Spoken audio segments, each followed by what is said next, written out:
ఇక్కడ మనం ఇచ్చిన కొన్ని సూపర్ సక్సెస్ఫుల్ అనాలిసిస్లో కెయిన్స్ నేను ఆగస్టులో రికమెండేషన్ చేశాను 6351లో. మీకు సెప్టెంబర్లో 7160లో ఎగ్జిట్ అయ్యారు. గమనించండి, మనం ఏదైతే రోజులు ఎగ్జిట్ అయ్యామో ఆ తర్వాత కంపెనీలో ప్రైసెస్ అనేది కరెక్షన్ అయింది. ఇది నోట్ చేసుకోండి. ఎందుకంటే నేను మళ్ళీ చెప్తాను, నేను రికమెండేషన్ ఇచ్చిన తర్వాత ఒకసారి ఎగ్జిట్ కాల్ ఇచ్చిన తర్వాత చాలా వరకు స్టాక్స్లో కరెక్షన్ జరుగుతూ ఉంటాయి. అందుకే నేను చాలాసార్లు చెప్తాను, మనం కొన్నిసార్లు ఎగ్జిట్ ఇచ్చేటప్పుడు ఇంకా మీరు కూడా ఎగ్జిట్ అయిపోండి అని చెప్తాను. కొంతమంది ఏమనుకుంటారంటే, హాయ్ ఎవ్రీవన్, ఈ వీడియోలో నా యొక్క పెర్ఫార్మెన్స్ చెప్పే ముందు కొన్ని ముఖ్య గమనికలు. ఒకటి, మీరు ఎప్పుడైనా కూడా ఇన్వెస్ట్మెంట్ చేసేటప్పుడు సెబీ రిజిస్టర్డ్ అడ్వైజరీ తీసుకోవడము, సెబీ రిజిస్టర్డ్ కంపెనీలో ఇన్వెస్ట్మెంట్ చేయడము ముఖ్యమని మర్చిపోవద్దు. అన్ఆథరైజ్డ్ అన్రెగ్యులేటెడ్ పర్సన్స్ ఇన్వెస్ట్మెంట్ చేస్తే మీరు భారీ స్థాయిలో నష్టం పోవాల్సి వస్తుంది. మరోవైపు ఇన్వెస్ట్మెంట్ జర్నీ అనేది ఇది ఒక డిఫరెంట్ సిస్టమ్. గతంలో జరిగిన రిటర్న్స్, గతంలో వచ్చిన రిటర్న్స్ ఫ్యూచర్లో అలానే ఉంటాయని ఎప్పుడు కూడా మనం అనుకోవడానికి లేదు. సో ఇన్వెస్ట్మెంట్లో డిఫరెంట్ స్ట్రాటజీస్ని మనం అర్థం చేసుకోవాలి, రిస్క్ ప్రొఫైలింగ్ని అర్థం చేసుకోవాలి. అంతేగాని ఆన్లైన్లో వచ్చిన సక్సెస్ స్టోరీస్ లేకపోతే వేరే వాళ్ళకి ప్రాఫిట్ వచ్చిందని కానీ మనకు అదేవిధంగా ప్రాఫిట్ వస్తుందని అనుకోవద్దు. ఎందుకంటే ఇక్కడ ఎమోషనల్ మేనేజ్మెంట్ అనేది చాలా చాలా ఇంపార్టెంట్. సో 2025లో మనం బెస్ట్ రిటర్న్స్ తీసుకోలేదు, కానీ షార్ట్ టర్మ్లో చాలా ట్రేడ్లో సక్సెస్ఫుల్గా ప్రాఫిట్ బుకింగ్ చేసాము.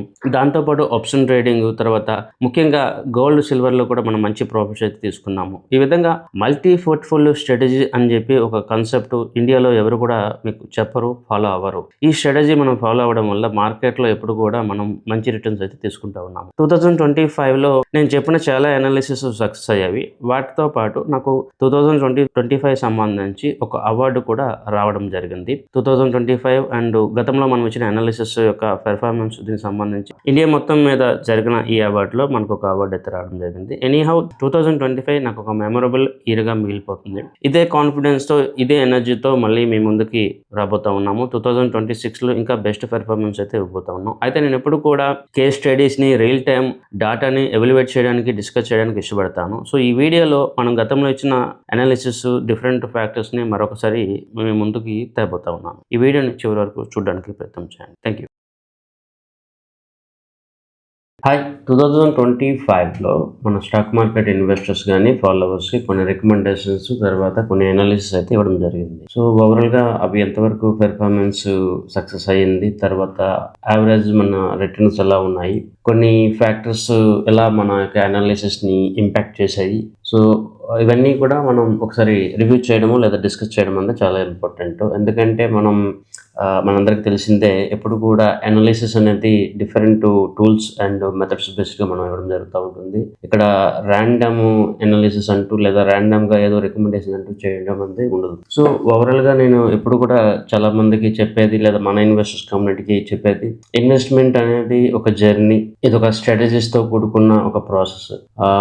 ఆ ప్రాసెస్లో మనం కొన్నిసార్లు సక్సెస్ అవ్వచ్చు, అవ్వకపోవచ్చు, కానీ ఆన్ యావరేజ్ మార్కెట్తో కంపేర్ చేసుకుంటే మనం బెటర్ పెర్ఫార్మెన్స్ ఇవ్వడం అనేది చాలా చాలా ఇంపార్టెంట్. ఇప్పుడు మనం ఇన్వెస్ట్మెంట్ చేసిన తర్వాత ఎంటైర్ మార్కెట్ క్రాష్ అయితే లేదా కొలాప్స్ అయితే మన ఇన్వెస్ట్మెంట్లు కూడా పడతాయి, లేదంటే క్రాష్ అవుతాయి. కానీ ఆన్ యావరేజ్గా మనం 6 months 1 year టైంలో లేదా లాంగ్ టర్మ్లో మార్కెట్ కన్నా ఎక్కువగా రిటర్న్ అనేది తెచ్చుకోవాలనేది మన గోల్ అన్నమాట. సో అక్కడ మన యొక్క డిఫరెంట్ స్ట్రాటజీస్ ఎలా మనం అది అలొకేషన్ కానీ లేకపోతే డెసిషన్ తీసుకుంటామనేది చాలా చాలా ఇంపార్టెంట్. ఇక్కడ ఒక ఇంపార్టెంట్ పాయింట్ కూడా మనం రికాల్ చేసుకోవాలి. ప్రపంచ ప్రసిద్ధి చెందిన ఇన్వెస్టర్ అయిన వరన్ బఫెట్ రిపీటెడ్గా ఒకటి చెప్తా ఉంటారు, డెసిషన్స్ ఎప్పుడు కూడా నాలెడ్జ్ బేస్డ్తో కాకుండా టెంపర్మెంట్ బేస్డ్గా తీసుకోవాల్సి వస్తుంది. లేదా స్టాక్ మార్కెట్లో డెసిషన్స్ నాలెడ్జ్తో కాకుండా టెంపర్మెంట్తో తీసుకున్న వాళ్ళే బెటర్ డెసిషన్ తీసుకుంటారు అని చెప్పి తను చెప్తాడు. చాలా విషయాల్లో ఇది నిజమనే మనకు తెలుస్తూ ఉంటుంది. డిఫరెంట్ టైం పీరియడ్లో, డిఫరెంట్ ప్రొడక్ట్లో పబ్లిక్ యొక్క ఒపీనియన్ అనేది డిఫరెంట్ వేలో ఉంటుంది.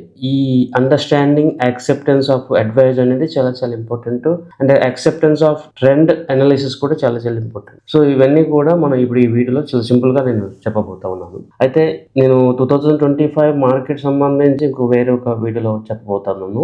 ఈ వీడియోలో కేవలం మనం ఇచ్చిన అనాలిసిస్, వాటి పెర్ఫార్మెన్స్ అండ్ డిఫరెంట్ కొన్ని రియల్ టైమ్ ఇష్యూస్ వల్ల మన అనాలిసిస్ ఎందుకు ఫెయిల్ అయ్యింది, తర్వాత ఆన్ యావరేజ్గా మనం ఎందుకు బెటర్ రిటర్న్ తీసుకున్నాము, అండ్ మార్కెట్తో కంపేర్ చేసుకుంటే మనం ఎక్కువగా ఎందుకు వెల్త్ క్రియేట్ చేస్తున్నాము, ఇవన్నీ కూడా ఈ వీడియోలో మీ అందరికీ అర్థమయ్యేటట్టుగా ఒకసారి ఒకసారి మన అనాలిసిస్ అనేది రివ్యూ చేస్తా ఉన్నాను. సో ఇది మన పెర్ఫార్మెన్స్ ని ట్రాన్స్పరెంట్ గా అండ్ ఓపెన్ గా మీ అందరికీ తెలిసేటట్టుగా డిస్కస్ చేయడం అనేది మన మోటో అనమాట. ఇప్పుడు ఈ చిన్న వీడియోని ఒకసారి చూడడానికి సెబీ వారు స్కామ్స్ ని అవాయిడ్ చేయడానికి చేసిన ఒక కొత్త వీడియో అనమాట. ఈ వీడియోలో చూపించినట్టుగా రీసెంట్ టైమ్స్ లో మనం గమనిస్తూ ఉంటే చాలా మంది మార్కెట్ లో డిఫరెంట్ సోర్సెస్ లేదా ప్లాట్ఫామ్స్ లో వస్తున్న ఫ్రీ రికమెండేషన్స్ లేదంటే టిప్స్ ని ఎక్కువగా నమ్ముతా ఉన్నారు. ఫ్రీ రికమెండేషన్స్ అంటూ ఏమీ ఉండదు. ఎదుటి వాళ్ళకి ఎటువంటి బెనిఫిట్ లేకుండా ఈ రోజు ఎవరు కూడా సహాయం చేయరు. రికమెండేషన్స్ చెప్పరు. మార్కెట్ లో డిఫరెంట్ సినారీస్, డిఫరెంట్ ఫ్యాక్టర్స్ అయితే ఉంటాయి. సిబి రిజిస్టర్డ్ అడ్వైజరీ వల్ల మీరు సలహా తీసుకోవడం వల్ల కొంతవరకు ఇలాంటి అనెథికల్ ప్రాక్టీస్ అనేది మినిమైజ్ అవుతా ఉంటుంది. రెండోది అత్యంత ముఖ్యమైనది, మనము ఒక స్టాక్ లో ఇన్వెస్ట్ చేసినంత మాత్రాన మనకి ఇది ప్రాఫిట్ కాదు. కొన్నిసార్లు ఆ కంపెనీ డిఫరెంట్ ఫ్యాక్టర్స్ వల్ల డౌన్ ట్రెండ్ లోకి వెళ్తుంది. కొన్ని న్యూసెస్ వస్తాయి. ఆ న్యూసెస్ వచ్చేటప్పుడు ఏం చేయాలో మనకి తెలియదు. ఆ భయం ఉంటుంది. మరోవైపు మనం ట్రాక్ చేస్తున్న సందర్భంలో కూడా చాలా సార్లు ఫెయిల్ అవుతాం. మేము కూడా అనాలిసిస్ లో చాలా సార్లు ఫెయిల్ అవుతాం. అసలు ట్రాకింగే చేయనప్పుడు, అసలు అనాలిసిస్ చేయనప్పుడు అది మరింత పెద్ద ప్రాబ్లం అవుతా ఉంటుంది. ఇక్కడ మనం డిఫరెంట్ వేలో ఇన్వెస్ట్మెంట్ చేయడం తప్పు కాదు, కానీ పూర్తిగా ర్యాండమ్ వేలో ఇన్వెస్ట్మెంట్ చేస్తూ ఏదైతే స్ట్రాటజీ బేస్డ్ ఇన్వెస్ట్మెంట్ చేయాలో దాన్ని మనం విడిచిపెట్టి చాలా మంది ర్యాండమ్ వేలో ఇన్వెస్ట్మెంట్ లోకి వెళ్ళిపోతా ఉన్నారు. అది చాలా wrong. That is the reason చాలా మంది స్టాక్ మార్కెట్ లో ఎక్కువ రోజులు ఉండట్లేదు, వెల్త్ క్రియేషన్ అయితే చేయలేకపోతా ఉన్నారు. లాస్ట్ 1-2 years లో మీకు మార్కెట్ లో పెద్ద గ్రోత్ అయితే రాలేదు, రిటర్న్స్ అయితే రిటర్న్స్ రాలేదని చెప్పి చాలా మంది మార్కెట్ నుంచి వెళ్ళిపోవడానికి ప్రయత్నం చేస్తారు, లేదా విత్డ్రాల్ చేయడానికి ప్రయత్నం చేస్తారు. 26 లో లేకపోతే 27 లో మళ్ళీ ర్యాలీ స్టార్ట్ అవుతాయి. అప్పుడు ఏం చేయాలో తెలియక మళ్ళీ కొత్తగా ఇన్వెస్ట్మెంట్ చేస్తూ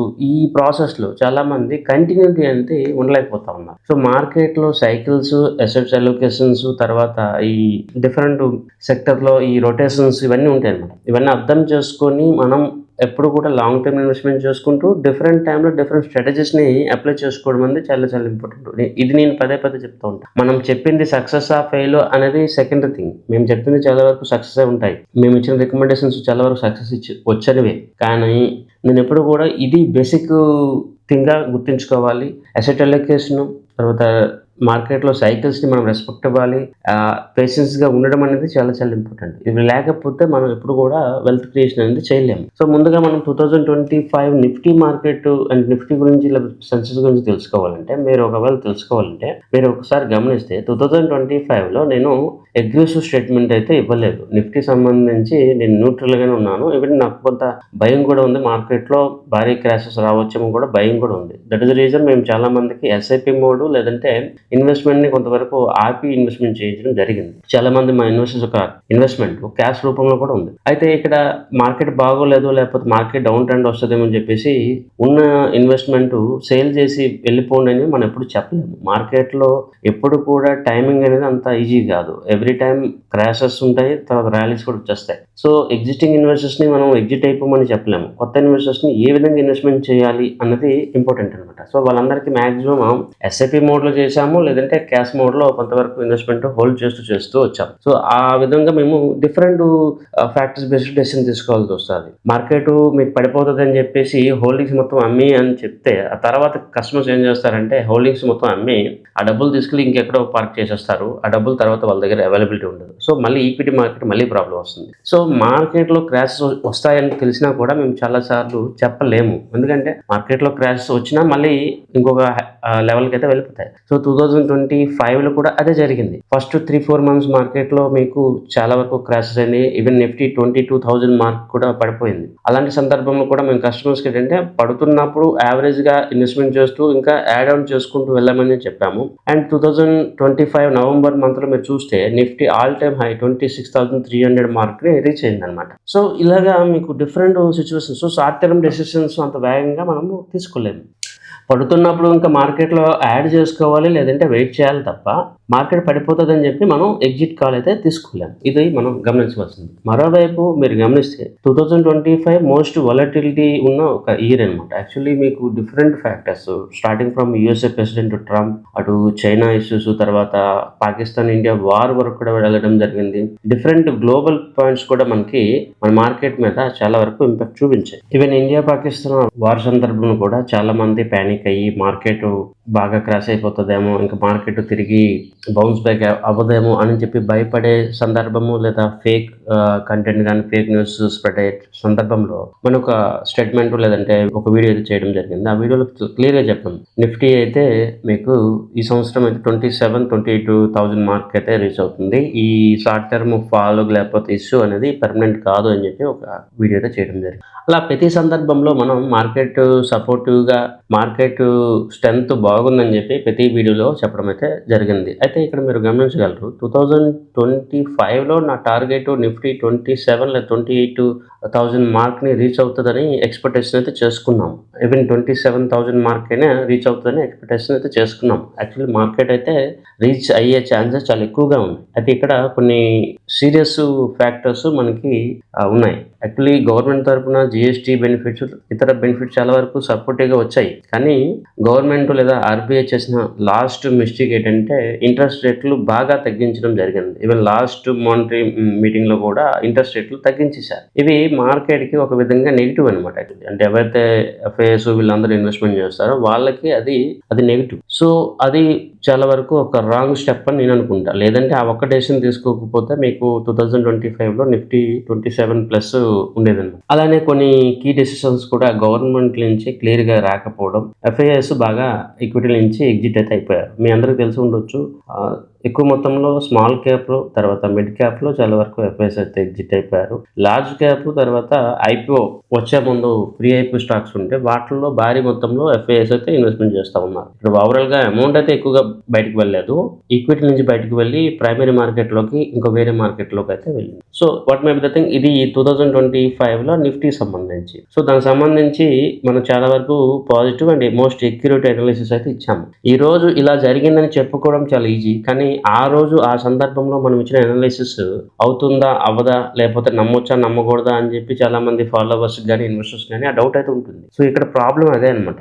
చెప్పినప్పుడు దాన్ని యాక్సెప్ట్ చేయడం కానీ, దాన్ని నమ్మి ఇన్వెస్ట్మెంట్ చేయడం కానీ, లేదా డెసిషన్ తీసుకోవడం అనేది చాలా చాలా కష్టం. ఆ రోజు ఇన్వెస్ట్మెంట్ చేస్తుంటే నాకు రిటర్న్ వచ్చును, లేదా ఇలా చేస్తుంటే బాగున్ను, లేకపోతే ఇలాగా అవుతుందా అని చెప్పి డౌట్లు చాలా మందికి ఉంటాయి. కానీ ఆ రోజు రికమెండేషన్స్ వచ్చినప్పుడు లేకపోతే ఇచ్చినప్పుడు దాన్ని మనం యాక్సెప్ట్ చేసేయడానికి చాలా మందికి ఆ కాన్ఫిడెన్స్ అయితే ఉండదు. సో దాంట్లో బెస్ట్ ఎగ్జాంపుల్ మనం మాట్లాడుకోవాలంటే గోల్డ్ సిల్వర్ మీ అందరికీ మళ్ళీ నేను రిపీటెడ్గా చెప్తా ఉన్నాను. 2025 ఈవెన్ ఫస్ట్ 2-3 months కూడా నేను గోల్డ్ సిల్వర్కి రికమెండేషన్ ఇవ్వలేదు. ఎందుకంటే నాకున్న డాటా పాయింట్స్ దానికి సపోర్ట్గా లేవు.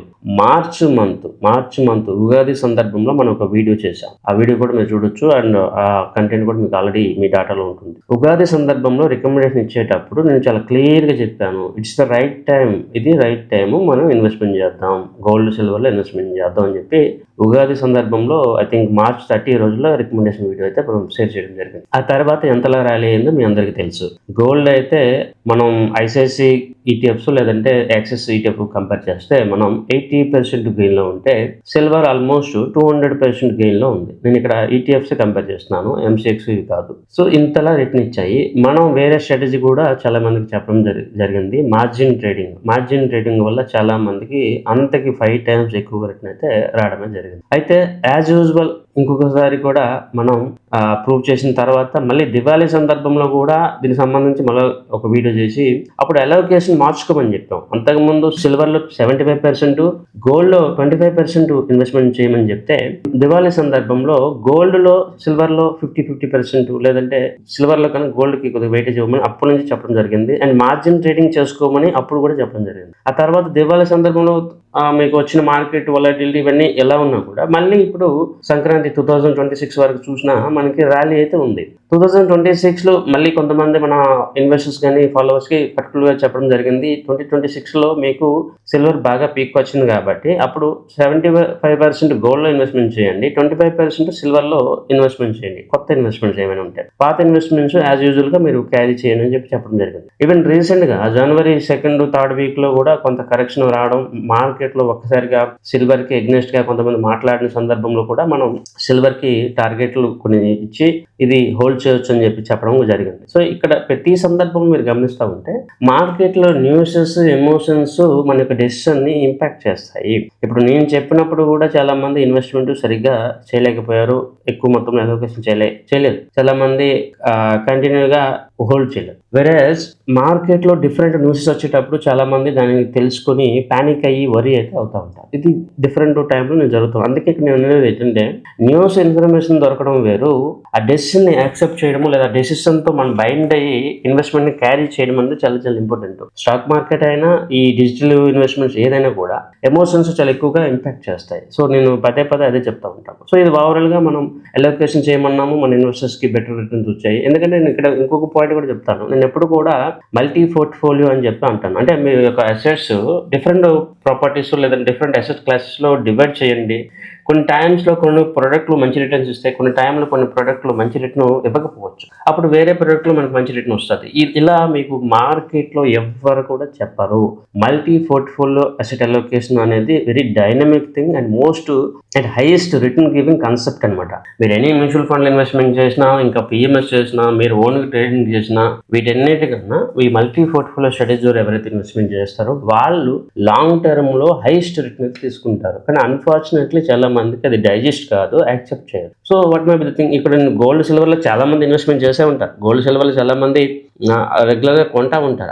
అది వేరు. ట్రేడింగ్ పర్పస్ లేదంటే అసెట్ అలొకేషన్ అగ్రెసివ్గా చేసి డెసిషన్ తీసుకోవడం అనేది డిఫరెంట్ థింగ్. సో అది మనం చేస్తూ ఉన్నాం. సో ఇక్కడ మీరు చూసారా, ఉగాది సందర్భం ఒక టైం ఫ్రేమ్లో నేను చెప్పాను. ఆ టైం ఫ్రేమ్ నుంచి మీరు చూస్తే చార్ట్లో ఆ టైం ఫ్రేమ్ నుంచి అసలు ర్యాలీ స్టార్ట్ అయింది. తర్వాత దివాళీ నుంచి ఇంకొక ర్యాలీ స్టార్ట్ అయింది. తర్వాత మార్జిన్ మనీ ఎప్పుడు వాడాలి ఎప్పుడు వాడకూడదు కూడా మనం చెప్పడం జరిగింది. సో ఇది చాలా చాలా ఇంపార్టెంట్. ఎందుకంటే మార్జిన్ మనీని వాడుకోవడం కూడా చాలా డెసిషన్ మేకింగ్లో చాలా ఇంపార్టెంట్ అనమాట. ఎందుకంటే తక్కువ డబ్బుతో ఎక్కువ మొత్తంలో లాభం తీసుకోవడం అనేది మార్జిన్ ట్రేడింగ్ జరుగుతుంది. సో ఇలాంటివి కూడా మీకు మార్కెట్లో ఇంకెవరు కూడా చెప్పరు.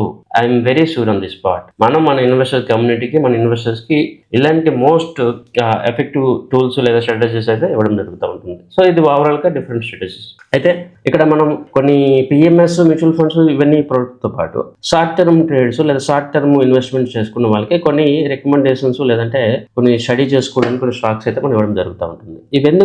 ఇవి కూడా మనం రివ్యూ చేద్దాం. ఎందుకంటే ఇవి రివ్యూ చేయడం వల్ల మన తప్పులు లేదంటే మన మిస్టేక్స్తో పాటు అనాలిసిస్లో లేదంటే ఇన్వెస్ట్మెంట్లో ఎలాంటి ప్రాబ్లమ్స్ వస్తాయన్నది మనం తెలుసుకోవచ్చు. అయితే ఇక్కడ చాలా స్టాక్సే ఉన్నాయి కాబట్టి నేను సింపుల్గా కొన్ని స్టాక్స్ గురించి నేను మాట్లాడతాను.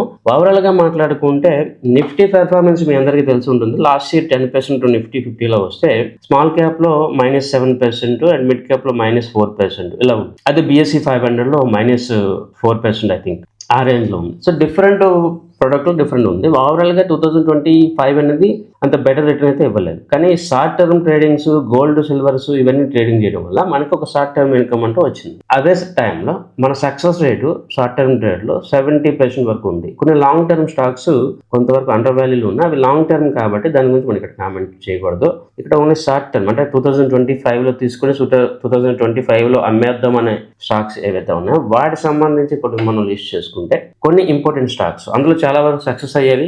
ఎందుకు సక్సెస్ అయ్యేవి, తర్వాత మనం ఎగ్జిట్ చెప్పిన తర్వాత అవి ఎందుకు ఫాలో అయ్యేవి, తర్వాత ఇవి కూడా మనం మాట్లాడుకోవడం చాలా ఇంపార్టెంట్. అందులో కొన్ని స్టాక్స్ గురించి నేను ఇక్కడ చెప్పదలుచుకున్నాను.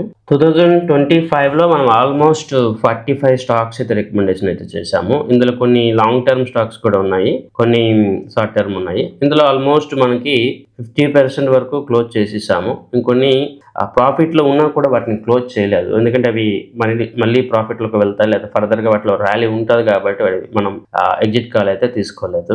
సో ఈ మొత్తం మీద కొన్ని స్టాక్స్లో మనం రికమెండేషన్ చేసినా లేదంటే దాన్ని బై చేయమని చెప్పిన తర్వాత కొన్నిసార్లు ఎర్లీగా కూడా ఎగ్జిట్ కూడా అయిపోతూ ఉంటాం. ఎందుకంటే మనం ఇచ్చిన కాలు లేదా ఇది మనకి అది అనుకూలంగా అనిపించకపోతే వెంటనే ఎగ్జిట్ తీసుకుంటాం. అలాంటి వాటిలో జ్యోతి సిఎన్సి, యాక్చువల్లీ జ్యోతి సిఎన్సి లాంగ్ టర్మ్లో బాగుంటుంది కానీ మనకి షార్ట్ టర్మ్లో అంత ర్యాలీ అయితే కనిపించలేదు. So that is the reason ఆ కంపెనీని మనం ఇమీడియట్గా విత్ ఇన్ 1 monthలో ఎగ్జిట్ అయితే అయిపోయాము. ఆ తర్వాత జ్యోతి ల్యాబ్స్, ఇది కూడా మనం ఎర్లీగా ఎగ్జిట్ అయిపోవడం జరిగింది. ఇలా కొన్ని స్టాక్స్లో మనం ఆ మూమెంటం కరెక్ట్గా అనిపించకపోవడం వల్ల ఎగ్జిట్ అయిపోయాం. అయితే ఇక్కడ మనం తెలుసుకోవాల్సిన కొన్ని ఇంపార్టెంట్ స్టాక్స్లో టాటా మోటార్స్, మహేంద్ర అండ్ మహేంద్ర చెప్పుకోవాలి. టాటా మోటార్స్కి స్ప్లిట్ అయిందని మీకు తెలుసు. టాటా మోటార్స్ స్ప్లిట్ అయిన తర్వాత టాటా ప్యాసింజర్ వెహికల్స్ కన్నా కమర్షియల్ వెహికల్స్కి వెయిటేజ్ ఇవ్వండి అని చెప్పడం జరిగింది. ప్యాసింజర్ వెహికల్స్లో మీకు కొంతవరకు ప్రెషర్ ఉంటుందని చెప్పడం జరిగింది. అండ్ మహేంద్ర అండ్ మహేంద్రకి కూడా టార్గెట్ 3,800 రూపీస్ వరకు పెట్టుకున్నాము.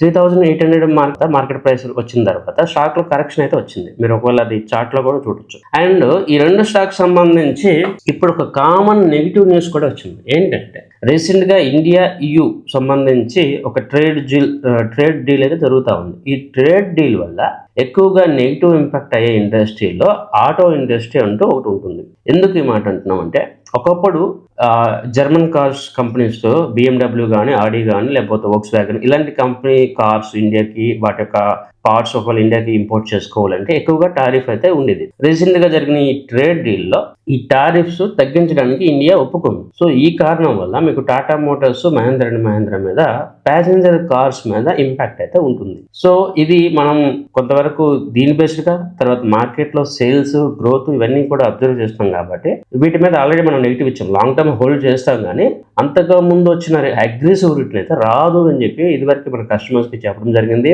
టాటా కమర్షియల్ వెహికల్స్కి వెయిటేజ్ ఇవ్వండి అని చెప్పి మన కస్టమర్స్కి ముందు నుంచి మనం చెప్తాము. సో అనాలిసిస్లో ఇవి చాలా వరకు.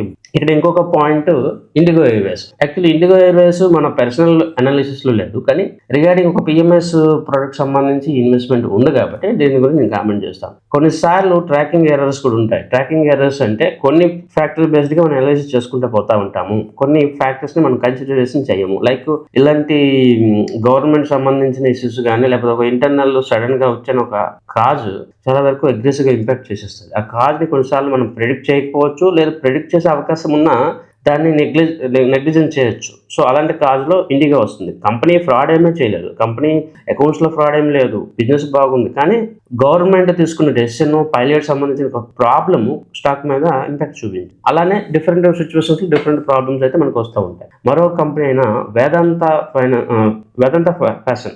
వేదాంత ఫ్యాషన్లో మీకు మనకి డ్రాప్ అయితే కనిపించింది, లేదంటే ఫాల్ అయితే కనిపించింది. దానికి డిఫరెంట్ ఫ్యాక్టర్స్ అయితే ఉన్నాయి. కంపెనీ యొక్క బిజినెస్ అంతా హెల్తీగా ఉంది, కానీ ఇక్కడ ఈ కంపెనీలో జరుగుతున్న ప్రాబ్లం ఏంటి, లేకపోతే ఇలాంటి కంపెనీలో జరుగుతున్న ప్రాబ్లం ఏంటంటే పెద్ద మొత్తంలో FIIs లేదంటే ఇన్వెస్టర్స్ ఇలాంటి కంపెనీస్ని కొనడానికి ఇంట్రెస్ట్ చూపించట్లేదు. దట్ ఈస్ ద రీజన్ ఇక్కడ కంపెనీ యొక్క ప్రైస్ అనేది పెరగట్లేదు.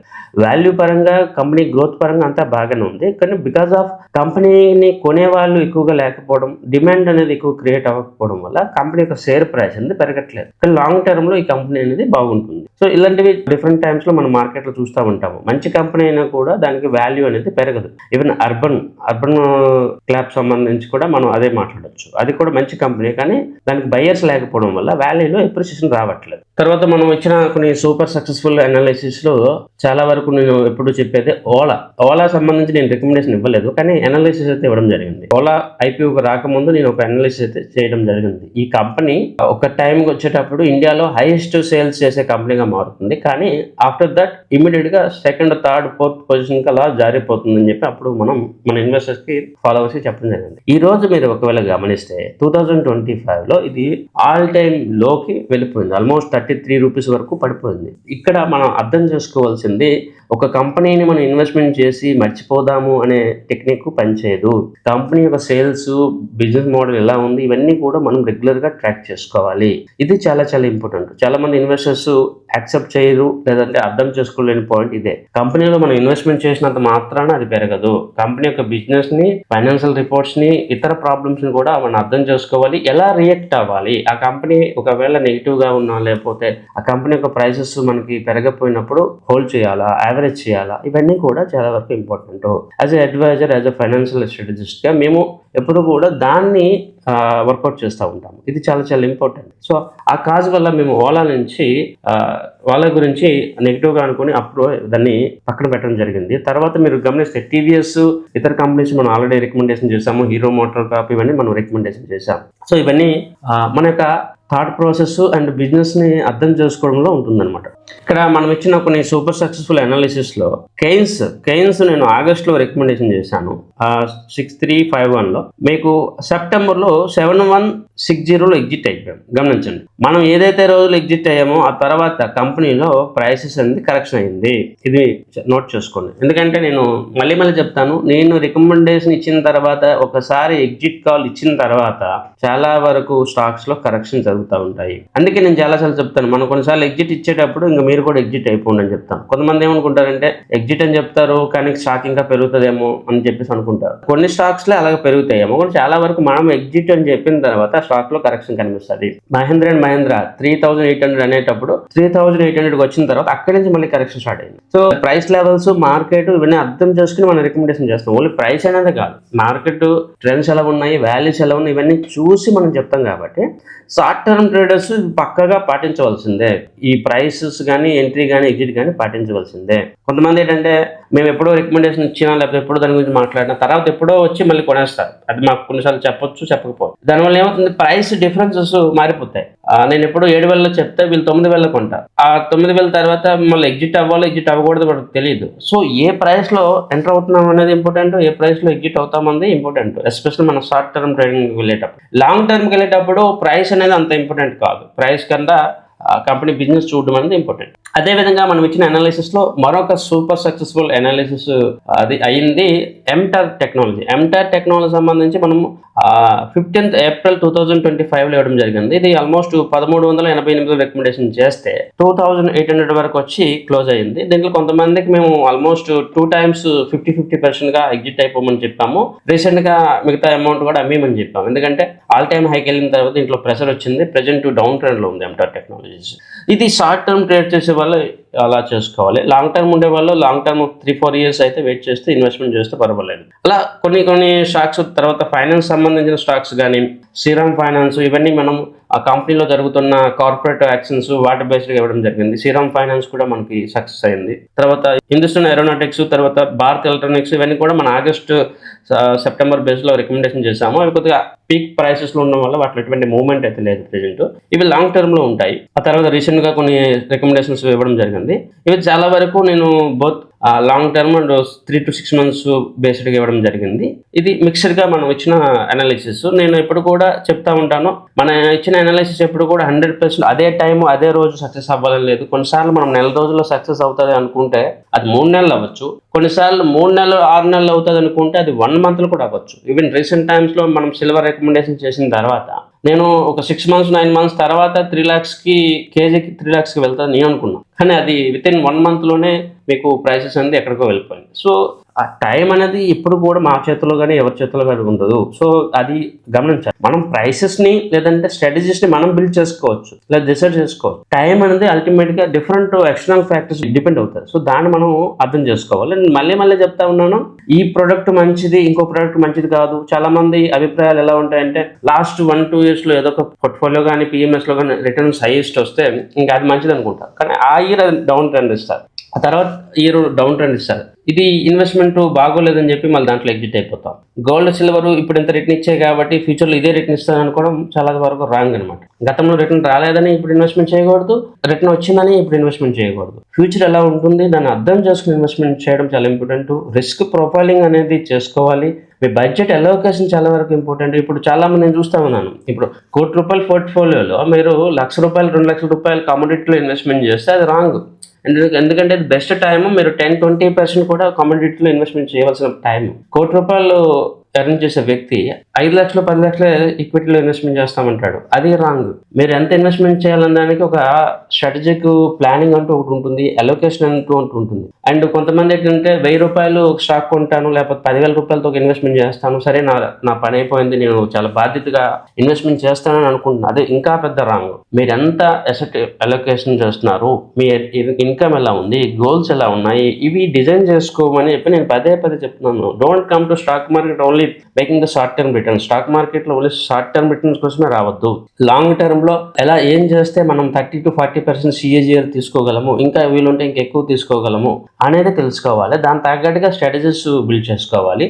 అండ్ అడ్వైజ్ని లేదంటే స్ట్రాటజిక్ ప్లానింగ్ని కంటిన్యూగా ఫాలో అవ్వాలి. నేను ఇదివరకు చాలాసార్లు చెప్తున్నట్టుగా మనం రికమెండేషన్ ఇచ్చిన తర్వాత కూడా కొంతమంది కొన్ని స్టాక్స్లో కానీ కొన్ని కమోడిటీలో కానీ బై చేయలేదు, రికమెండేషన్స్ తీసుకోలేదు. ఆ తర్వాత ఏవో కొన్ని స్టాక్స్లో నెగిటివ్ ఉండొచ్చు లేదా రిటర్న్ రాకపోవచ్చు, కానీ మిగతా రికమెండేషన్స్ వాళ్ళు ఫాలో అవ్వలేదు. సో అక్కడ లాస్ అనేది లేదంటే ప్రాఫిట్ రాకపోవడం అనేది జరిగింది. సో ఇన్వెస్టర్స్ అనేవాళ్ళు లేదా ఇన్వెస్ట్మెంట్ చేసేవాళ్ళు ప్రతి ఐడియాని, ప్రతి అడ్వైజ్ని, ప్రతి టిప్ని ఫాలో అవ్వడానికి ట్రై చేయాలి. సో దట్ అక్కడ మీ యొక్క వెల్త్ క్రియేషన్ అనేది మ్యాక్సిమం అవుతుంది. అండ్ డిఫరెంట్ సోర్సెస్లో డిఫరెంట్ వెల్త్ క్రియేషన్ జరుగుతుంది. రీసెంట్గా నేను చాలా మందితో మాట్లాడినప్పుడు వాళ్ళు చెప్పేది ఏంటంటే, మేము కమోడిటీలో ఇన్వెస్ట్మెంట్ చేయమండి, మేము అసలు గోల్డ్ సిల్వర్ కొనమండి అని చెప్పి ఒక 2-3 మంత్స్ ముందు నాతో చాలా మంది మాట్లాడారు. కానీ ఈరోజు చూస్తే డబుల్ త్రిబుల్ అయిపోయింది. ఇప్పుడు చాలా మంది రిగ్రెట్ వల్ల లేకపోతే ఆ ఫోమో వల్ల మళ్ళీ ఇప్పుడు ఇన్వెస్ట్మెంట్ చేద్దామని అనుకుంటాం. సో ఇవన్నీ రాంగ్ అనమాట.